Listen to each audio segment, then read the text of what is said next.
नमस्कार दोस्तों, बहुत बहुत स्वागत करते हैं आज की फिर से एक नई घटना में। दोस्तों, आज की घटना काफ़ी हैरान कर देने वाली और काफ़ी झकझोर देने वाली है। अब कल्पना भी नहीं कर सकते हैं कि एक 8वीं क्लास की पढ़ने वाली छात्रा अपने माता पिता के साथ सिर्फ एक जानवर की वजह से इतना बड़ा कदम उठा लेती है, जो वाकई में हैरान कर देने वाली आज की घटना है। दोस्तों, आज की जो घटना है यह घटना एक राजस्थान का एक जिला लगता है भीलवाड़ा। उसी भीलवाड़ा का रहने वाला विजयपाल के परिवार में उसका एक धर्म पत्नी होता है ललिता देवी। उसकी मात्र एक ही इकलौती संतान होती है जिसका नाम रहता है अंजलि। अंजलि की उम्र लगभग 13 से 14 वर्ष के बीच में रहती है। वो 8वीं क्लास की पढ़ने वाली छात्रा रहती है। यहाँ पर अंजलि अपने आप को काफ़ी तेज और होशियार लड़की रहती है। वो अपने क्लास में किसी भी उसे टॉर्चर करते हैं तो उनसे बदला लिए बिना वो नहीं छोड़ती है। ठीक वैसा ही होता है। विजयपाल ने कभी सपनों में भी नहीं सोचा था कि आने वाले समय में मेरी बेटी मेरे साथ इतना बड़ा हादसा कर सकती है। दोस्तों, यहाँ पर सबसे पहले उसकी माँ को टारगेट वो करती है।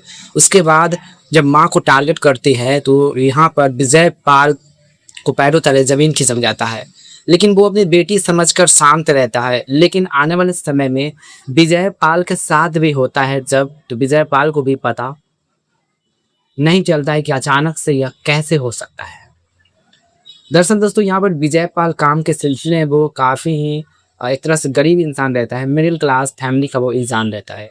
विजयपाल ने कभी सपनों भी नहीं सोचा था कि आने वाली फ्यूचर में मेरे एक नई घर की खुशियाँ एक तरह से दुख में बदल जाएगी। दरअसल यहाँ पर दोस्तों, विजयपाल जो था वो काम के सिलसिले में वो बकरी पाल कर अपना व्यापार चलाते थे। वो बकरी पालन का व्यापार करते थे और इस तरह से वो अच्छा खासा पैसा भी उसे कमाई हो जाता था। लेकिन उन्हीं में से उनकी कुछ बकरियां ऐसी होती थी जो अंजलि को काफ़ी पसंद आती थी। अंजलि का उस बकरी से काफ़ी ज़्यादा लगाव रहता है। दरअसल यहाँ पर आने वाले कुछ समय बाद विजयपाल के बकरी पालन में एक ऐसी बकरी जन्म लेता है जो एक तरह से हम कह सकते हैं उसको खस्सी बोलते हैं, जो यहाँ पर अंजलि का लगाव हद से ज़्यादा बढ़ जाता है। अंजलि सारा दिन उसके साथ चिपकी रहती थी, उनके साथ खेलती रहती थी। यहाँ तक कि अंजलि उस बकरी को जब पिता उसके खेतों में चराने के लिए तो सुझाया करते थे, उनके पीछे पीछे अंजलि भी जाती थी, कहीं मेरे बकरियाँ को कुछ हो ना जाए। और इस तरह से यहाँ पर उस बकरी का नाम अंजलि प्यार से उसे लीटू बुलाती थी। और इस तरह से लीटू दोस्तों अंजलि को लगाव काफ़ी हद तक बढ़ जाता है।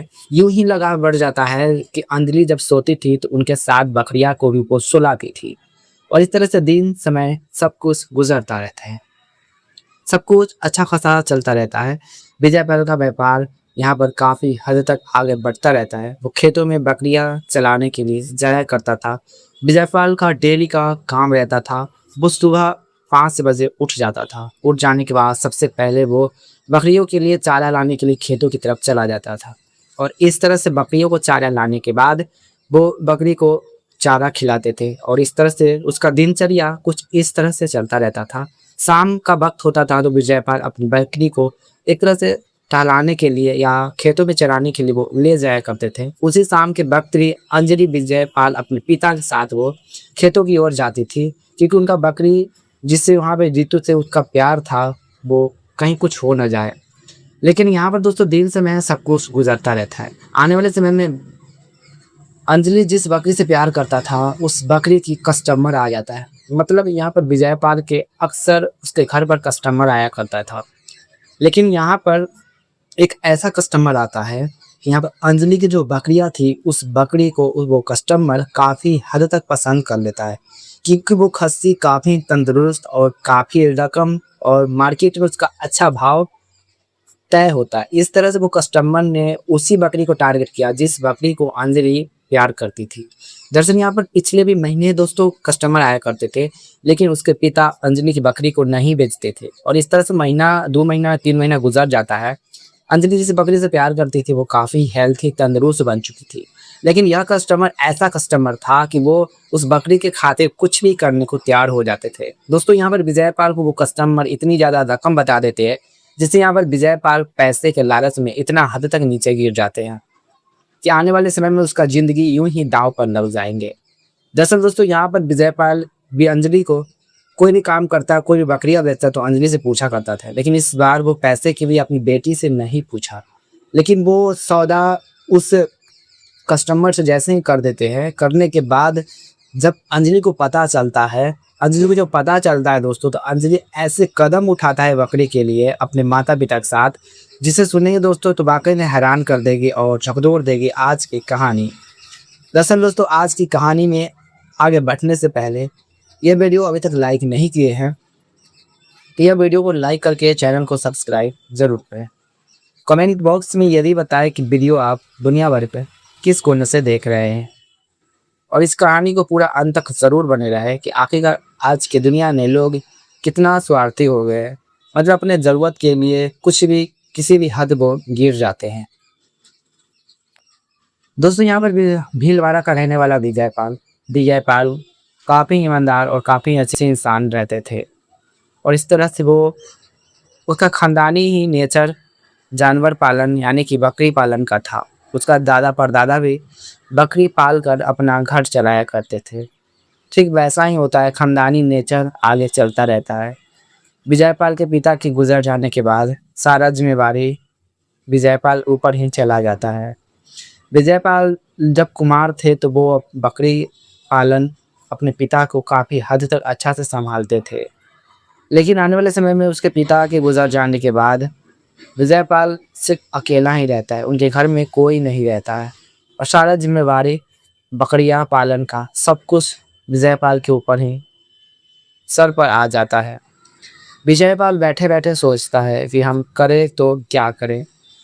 एक तो मेरे घर में कोई भी नहीं है, मेरे गार्जियन थे वो भी अब नहीं है, और इस तरह से विजयपाल बैठे बैठे सोचता है। कुछ दिन गुजर जाते हैं। उसके बाद विजयपाल सोचते हैं कि मुझे घर में आगे पीढ़ी बढ़ाने के लिए, घर की जिम्मेवारियाँ के लिए मुझे शादी कर लेनी चाहिए। विजयपाल लगभग 18 से 19 वर्ष की उम्र में वो एक गीता नाम की लड़की से वो शादी कर लेती है। शादी कर लेने के बाद विजयपाल का घर का कुछ बोझ हल्का हो जाता है, क्योंकि विजयपाल एक तो बकरियां के लिए चारा लाने के लिए जाता था, एक तो बकरी चराने जाता था, और एक तरह से बकरी को व्यापार संभालता था। दूसरी ओर उसके घर में सुबह का खाना, शाम का खाना उसे बोझ बन चुका था कि घर पर भी कामकाज करना पड़ता था। और इस तरह से विजयपाल इस सब बोझ हल्का करने के लिए वो शादी कर लेते हैं। शादी करने के बाद विजयपाल को तो कुछ हद तक अच्छा हो जाता है, लेकिन विजयपाल जिस लड़की से शादी करता है वो लड़की विजयपाल की किस्मत में एक और ही दुख भरी विजयपाल के लिए कहानी बन जाती है। दरअसल विजयपाल जिस लड़की से शादी किया था वो लड़की विजयपाल की शादी हो जाने के बाद कुछ समय गुजर जाते हैं, साल भर गुजर जाते हैं। विजयपाल का कोई भी संतान नहीं होते थे, जिससे यहाँ पर विजयपाल काफ़ी ज़्यादा हद तक वो डिप्रेशन में चले जाते हैं कि आखिरकार मेरी किस्मत ही फूटी है। एक तो मेरे संतान कोई नहीं हो रहा है, ना ही अब तक मैं पिता बन पाया हूँ। विजयपाल की यह चिंता काफ़ी सताने लगती है। इन चिंताओं को दूर करने के लिए वो ऐसे जगह जाता है जहाँ पे वो अपने संतान के लिए उस जगह से मन्नत मांगते हैं कि मेरी अगर संतान आ जाती है तो आने वाले समय में हम एक खस्सी अपनी बकरी को किसी को यहाँ पर दान करेंगे। और वो मन्नत मांगने के लिए दोनों पति पत्नियाँ चले जाते हैं। जब मन्नत मांग कर आते हैं तो कुछ महीने गुजर जाते हैं। यहाँ पर विजयपाल की पत्नी माँ बनने को लेकर वो तैयार हो जाती है। ठीक वैसा ही होता है दोस्तों। आने वाले समय में विजयपाल जब सपने वो भी लम्हे वो पूरे हो जाते हैं, और इस तरह से आने वाले समय में दोस्तों विजयपाल कुछ समय गुजर जाता है। उनके घर एक लक्ष्मी आती है। लक्ष्मी आने के बाद विजयपाल के चेहरे पे काफ़ी खुशियाँ हो जाती है। उसकी पत्नी को भी काफ़ी खुशी होती है क्योंकि उनकी शादी के लगभग 4 से 5 साल बाद यह सपना उसे पूरा होता है। लेकिन उनकी जो भी बेटी जन्म होती है वो बेटी काफ़ी भाग्यशाली बेटी होती है। वो बचपन से ही काफ़ी तेज और तराप और काफ़ी होशियार लड़की होती है। विजयपाल उसको नाम अंजलि रखते हैं और इस तरह से दिन समय सब कुछ गुजरता रहता है। विजयपाल अपनी बकरी का व्यापार को भी जारी रखते हैं। उनका पैसा काफ़ी हद तक वो अच्छा कमा लेते हैं और आने वाले समय में दोस्तों विजयपाल उस बकरी का व्यापार, घर की जिम्मेवारियाँ उसके लिए काफ़ी एक बड़ा मायने रखता है और इस तरह से वो दिन रात मेहनत करता और अपनी बकरी का व्यापार आगे बढ़ाता। बकरी के व्यापार इतना हद तक बढ़ जाते हैं, उनके घर पर महीनों में कई कस्टमर आ जाते हैं, जिससे विजयपाल का महीने में कमाई अच्छा खासा हो जाता है। उन पैसों से अपने बेटी अंजलि को एक अच्छे स्कूल में एडमिशन ले लेते हैं। अच्छे स्कूल में एडमिशन ले लेने के बाद विजयपाल अपनी बेटी के लिए काफ़ी हद तक खूब पैसे कमाते हैं, ताकि आने वाले समय में मेरी बेटी को भी ये दिन देखना ना पड़े और वो अपनी बेटी की शादी एक अच्छे से इंसान के साथ वो करना चाहते थे कि उन बेटी को किसी भी तरह से दुख ना हो। और इस तरह से विजयपाल अपनी बेटी को आने वाले समय में एक अच्छा इंसान बनाना चाहते थे कि वो पढ़ लिख कर आगे एक अच्छा सा इंसान बने, वो अपने आप को भविष्य कई पीढ़ी तक सुधार सके। विजयपाल अपनी बेटी के किसी भी चीज़ में वो कमी नहीं छोड़ते थे, लेकिन आने वाले समय में विजयपाल ने कभी सपनों भी नहीं सोचा था कि यही बेटी मेरी मौत का कारण बनेगी। दोस्तों यहाँ पर दिन समय सब कुछ गुजरता रहता है। जब उसकी बेटी 8 से 10 साल की होती है, होने के बाद यहाँ पर उसकी बेटी विजयपाल की जितनी भी छोटी-छोटी बकरियाँ थी, उनकी बेटी को अंजलि को काफ़ी हद तक पसंद आते थे। उनके साथ वो खेला करते थे, उनके साथ वो समय बिताती थी। लेकिन उन्हीं में से कुछ ऐसे बकरियाँ थी जो यहाँ पर अंजलि को काफ़ी हद तक लगाव हो जाता है। कहीं पर भी जाती तो वह बकरियाँ उनके साथ जाती, उनके साथ खेलती, यहाँ तक कि दोस्तों उनके साथ वो सोया भी करती थी। और इस तरह 2 से 3 साल गुज़र जाते हैं, वो बकरियाँ के लिए कई सारे कस्टमर आते हैं, लेकिन विजयपाल उस बकरी को सेल नहीं करते, क्योंकि उनकी बेटी की जो प्यार थी तो वो नहीं चाहते कि मेरी बेटी का मन दुःख हो। लेकिन कई साल गुज़र जाने के बाद वो बकरियाँ काफ़ी तंदुरुस्त हो जाती थी, काफ़ी बड़ा हो जाता था और इस बीच विजयपाल के बीच एक ऐसे कस्टमर आते हैं कि विजयपाल की उस बकरिया में अब तक के रिकॉर्ड में सबसे ज़्यादा रकम वाली कस्टमर आते हैं। वो कस्टमर बड़ी विचित्र जिनका था, वो कस्टमर काफ़ी ज़िद्दी किस्म का था। दोस्तों वो कस्टमर विजयपाल को कहते हैं कि मुझे ये बकरियाँ ही चाहिए, जो यहाँ पर दोस्तों जीतू जो अंजलि उसे पसंद करती थी। विजयपाल उस कस्टमर को कहते हैं कि यह बकरियाँ मेरी बेटी इनके साथ खेलती है, इनके साथ सोती है, मैं इस बकरियों को नहीं दे सकता हूँ। और इस तरह से दोस्तों यहाँ पर विजयपाल पैसे के धुन में वो पागल हो चुका था। वो बकरियों के लिए कुछ भी हद तक करने को तैयार हो जाता है।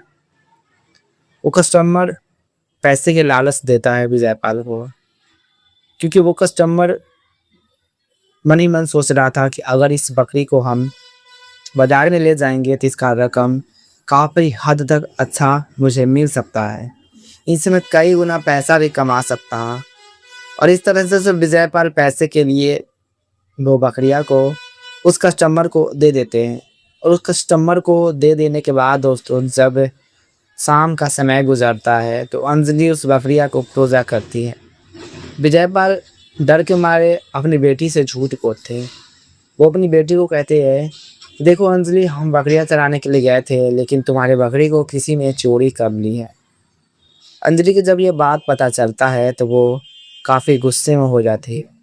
या आखिरकार तुम कैसे मेरे पिता और जो बकरिया को ध्यान नहीं देते, इतनी सारी खस्सियाँ हैं लेकिन उन खस्सियाँ चोरी नहीं है, और मेरी ही बकरी, मेरी खस्सी जो मैं प्यार करता था, वो अचानक से कैसे चोरी हो गई। क्योंकि अंजलि काफ़ी होशियार लड़की थी, वो हर सवाल लगाती थी। लेकिन आने वाले समय में अंजलि को देखा नहीं जाता है। वो अपने पिता को कहते हैं, कुछ भी हो जाए मेरी बकरी किसी भी तरह से मुझे चाहिए, नहीं तो इसका अंजाम आने वाले समय में बहुत ही बुरा हो जाएगा। और इस तरह से दोस्तों दिन समय सब कुछ गुजरता रहता है। उसके पिता अंजलि की बातों पर बहुत डर जाते हैं। अंजलि के पिता जिस कस्टमर के साथ वो बकरी के बेचे थे, वो कस्टमर के पास इसके पिता जाते हैं और जाने के बाद कहते हैं ये बकरियाँ मुझे दे दो, क्योंकि मेरी बेटी इसके लिए कुछ भी हद तक वो गिर सकती है और वो मुझे इस बकरी को लाने के लिए काफ़ी ज़िद कर रही है। अगर मैं बकरी लेकर नहीं जाती तो मेरी बेटी कोई भी कदम उठा सकती थी। लेकिन दोस्तों यहाँ पर विजयपाल ने नहीं सोचा कि वो बेटी मेरे साथ ऐसा करेंगे। विजयपाल को डर था कि बेटी उनका कोई बड़ा कदम ना उठा दे, और इस तरह से दोस्तों वो कस्टमर विजयपाल को झड़कार कर वो वहाँ से भगा देते हैं, जिससे यहाँ पर विजयपाल उदास होकर घर चले जाते हैं। जाने के बाद वो अपनी बेटी अंजलि को कहते हैं कि देखो बेटा, हमने बहुत ही कोशिश किया लेकिन तुम्हारे बकरी का कोई भी अता पता नहीं चला। अंजलि मन ही मन सोचती थी कि उतनी बड़ी बकरी आज तक किसी ने चोरी नहीं की, लेकिन अचानक से मेरे पिताजी का बकरी कोई चोरी कैसे कर सकता है। अंजलि का सवाल इस पर काफ़ी ही मन विचलित हो रहा था, लेकिन इन सब सवाल के लिए अंजलि का सिर्फ एक ही जवाब था कि वो पिता से किसी भी तरह से बकरियाँ ले। जब दोस्तों उसके पिताजी ने कहा कि मैं बकरी किसी भी हालत में नहीं ला सकता, मैं नहीं जानता, अंजलि की मन अंदर से और भी चित्रा जाता है। कल का रात उसके माता-पिता के लिए आखिरी रात होती है।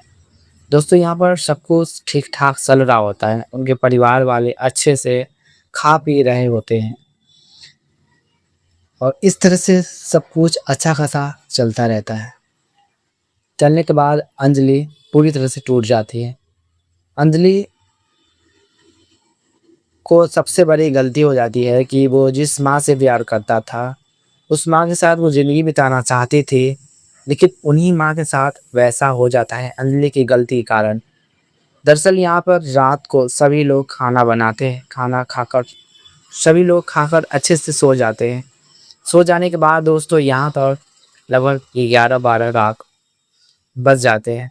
बज जाने के बाद जब रात की बारी आती है, उसके पिता अक्सर जंगल से कुल्हाड़ी से लकड़ियाँ काट कर वो घर लाया करता था, क्योंकि उनके घर में चूल्हे पे खाना बनती थी। अंजलि मन ही मन सोचता है कि क्यों नहीं इस कुल्हाड़ी का हम यूज़ करें, जो मुझे बड़ी काम की चीज़ है। अंजलि अपने माता-पिता के दरवाजे की ओर जाते हैं, लगभग रात का 11 बज रहा होता है। जाने के बाद हाथ में वो उस हथियार को लिए हुई थी और लेने के बाद अपने पिता के उस दरवाजे के पास जाती है। दरवाजे के पास जाती है तो उसके पिता और माँ अंधेरे कमरे में सोए हुए थे। अंजलि लाइट जलाना भूल जाती है, क्योंकि अगर वो लाइट जलाती है तो उसे पता चल जाता है। लेकिन वो उस कुल्हाड़ी को बिना सोचे समझे उसके बिस्तर पर उस तरह से खेलने लगती है, जिसका अंजाम अंजलि के लिए बहुत ही बुरा हो जाता है। और इस तरह से दोस्तों यहाँ पर अंजलि का उससे बार सबसे पहले उसके माँ पर जाती है। जाने के बाद वो स्पीड में अपना उस वार को आगे कंटिन्यू करते रहती है। इतनी हद तक करने लगती है कि वहाँ पर आस-पास लहू भी बिखरने लगते हैं, और तभी यहाँ पर उसके पिताजी विजयपाल ज़ोर-ज़ोर से चीखने लगते हैं कि आखिरकार अंजलि ऐसे कैसे कर सकती है? ये तो पागल हो गई है। और इस तरह से दोस्तों यहाँ पर उसके पिता झट से घर से बाहर भागते हैं। आस-पड़ोस के लोगों को इकट्ठा करते हैं। लोगों को जब इकट्ठा करते हैं तो यहाँ पर अंजलि अपना काम-क्याम कर देखी होती है। अंजलि जब काम करने के बाद वो जैसे ही नज़र डालती है, तो उनका पैरों तले ज़मीन खिसक जाता है कि मेरी माँ पर कैसे यह वार हो गए, मुझे तो पिता पर करना चाहिए था। और इस तरह से दोस्तों अंजलि काफ़ी ज़ोर-ज़ोर से चीख-चीख कर रोने लगती है। लेकिन ये आँसू उनके और भी ज़्यादा गुस्से का साहस बन चुकी थी, क्योंकि उनके पिता के साथ ऐसा करना था। और इस तरह से उसके पिता डर के मारे समय सुबह जब होता है, तो होने के बाद मौके घटना पर पुलिस वाले पहुँचते हैं। पुलिस वाले पहुँचते हैं तो यहाँ पर विजयपाल के घर की तलाशी ली जाती है। दोस्तों यहाँ पे विजयपाल के घर की जैसे ही तलाशी ली जाती है, तलाशी के लिए जाने के बाद जब पुलिस वालों को पता चलता है कि यह घर में जो भी यह घटना हुआ है, इस घटना का ज़िम्मेवार उनकी बेटी है। उस पुलिस वाले बिना सोचे समझे उसकी बेटी को अरेस्ट कर लेते हैं। अंजलि को अरेस्ट करने के बाद दोस्तों यहाँ पर अंजलि से पूछताछ की जाती है। अंजलि से जैसे ही पूछताछ की जाती है, तो अंजलि उस पुलिस वालों को एक ही सवाल करते हैं और कहती है कि हम अपने पिता के साथ ऐसा करना था, लेकिन मेरे माँ के साथ ऐसा हो गया है। अब तो मैं अपने पिता के साथ ऐसा कर ही रहूँगी, चाहे कुछ भी हो जाए। उस पुलिस वाले काफ़ी हैरान हो जाते हैं कि इतनी सी छोटी सी उम्र में इतना कैसे यह सोच सकती है। दोस्तों ठीक वैसा ही होता है। उस पुलिस वाले अंजलि को छोटी समझकर उसके ऊपर कोई भी सज़ा नहीं कर देते हैं। उससे पुलिस वाले अंजलि को समझाते हैं कि तुम्हें ऐसा नहीं करना चाहिए था। तुम्हारी ज़िंदगी, तुम्हारी परवरिश अब दाँव पर लगने वाली है। और इस तरह से दोस्तों यहाँ पर अंजलि को उस पुलिस वाले सलाखों के पीछे भेज देते हैं। भेज देने के बाद दोस्तों उसके पिता विजयपाल का रहा नहीं जाता है। लगभग साल गुजर जाते हैं। साल गुजर जाने के बाद उसके पिता सोचते हैं कि अंजलि अब बिल्कुल भी ठीक हो चुकी होगी, वो नॉर्मल हो चुकी होगी, लेकिन वैसा कुछ भी नहीं होता है। विजयपाल जितने भी पैसे कमाए थे वो सारे पैसे अपनी बेटी को छुड़ाने के लिए झोंक देते हैं।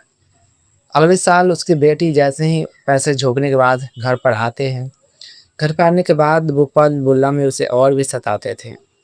और इस तरह से दोस्तों फिर उसी रात उसी समय जैसे अपनी माँ के साथ किया था वैसे वो अपने पिता के साथ करते हैं। करने के बाद दोस्तों यहाँ पर अंजलि और पिता के साथ जैसे ही करती है तो वो वहीं पर वो बेहोश होकर लेट जाती है। जब सुबह का नज़ारा होता है तो उनके घर में बकरियाँ काफ़ी आवाज़ें लगाने लगती। रात को तो लगाती थी लेकिन सुबह को काफ़ी आवाज़ें लगाने लगी, क्योंकि यहाँ पर विजयपाल अक्सर बकरियों को चारा खिलाने के लिए जाया करते थे। और इस तरह से दोस्तों जैसे ही चारा बकरियाँ को नहीं मिलती है और आवाज़ें करने लगते हैं, आसपास के लोगों की भीड़ इकट्ठा हो जाती है। भीड़ इकट्ठा हुए ना, कुछ लोग विजयपाल के घर में दाखिल होते हैं। अंदर का नज़ारा देखते हैं तो सभी लोगों के दोस्तों पैरों तले ज़मीन खिसक जाते हैं। वो लोग सोचने पर मजबूर हो जाते हैं कि आखिरकार इसके घर में इतना बड़ा हादसा कैसे हो सकता है। कोई लोग बिना कुछ सोचे समझे उसके घर पर पुलिस वालों को बुलाते हैं। पुलिस वालों को बुलाने के बाद पुलिस वालों को फिर से दोस्तों पैरों तले ज़मीन खिसक जाते हैं। वो सोचने पर मजबूर हो जाते हैं कि आखिरकार इतनी सी छोटी सी उम्र में ये लड़की इतनी बड़ी कदम कैसे उठा सकती है। और इस तरह से उस पुलिस वालों को पहले से और भी गुस्सा था, लेकिन उसको इस बार गुस्सा बिल्कुल भी रुका नहीं गया। बिना कुछ सोचे समझे अंजलि को फिर से वो लोग अरेस्ट कर लेते हैं और अंजलि के ऊपर हमेशा हमेशा के लिए कारावास के लिए सज़ा वो लोग थोप देते हैं। दूसरी ओर यहाँ पे विजयपाल की ज़िंदगी एक नई खुशियाँ, एक नई उमंग पूरी तरह से टूट जाती है। दोस्तों यहाँ पर अंजलि को क्या सज़ा मिलनी चाहिए जो अपने माता पिता के साथ इतना बड़ा हादसा की है। और साथ में दोस्तों यहाँ पर आज की कहानी से किसी को दिल दुखाना, ठेस पहुँचाना कोई उम्मीद नहीं था। बस आप सबको जागरूक करना था कि आखिरकार आज के दुनिया में लोग कितना हद तक नीचे गिर जाते हैं। तो चलिए मिलते हैं आने वाले अगली वीडियोस में, अगली कहानी में। वीडियो पसंद है तो वीडियो को लाइक करें और चैनल को सब्सक्राइब करें, ताकि यहाँ पर समाज में जो हो रहा है घटना आप सबके बीच हम लेकर आते रहते हैं, ताकि आपको भी पता चल सके कि आखिरकार आज के दुनिया में लोग अपनी ज़रूरत के लिए कितना हद तक नीचे गिर जाते हैं। दोस्तों यहाँ पर अंजलि सिर्फ एक बकरी के लिए अपने माता पिता के साथ इतना बड़ा कदम उठा लेती है। इसके बारे में आप सबकी क्या ओपिनियन है कमेंट में ज़रूर बताएं। चलिए मिलते हैं नेक्स्ट कोई एपिसोड में, तब तक के लिए नमस्कार।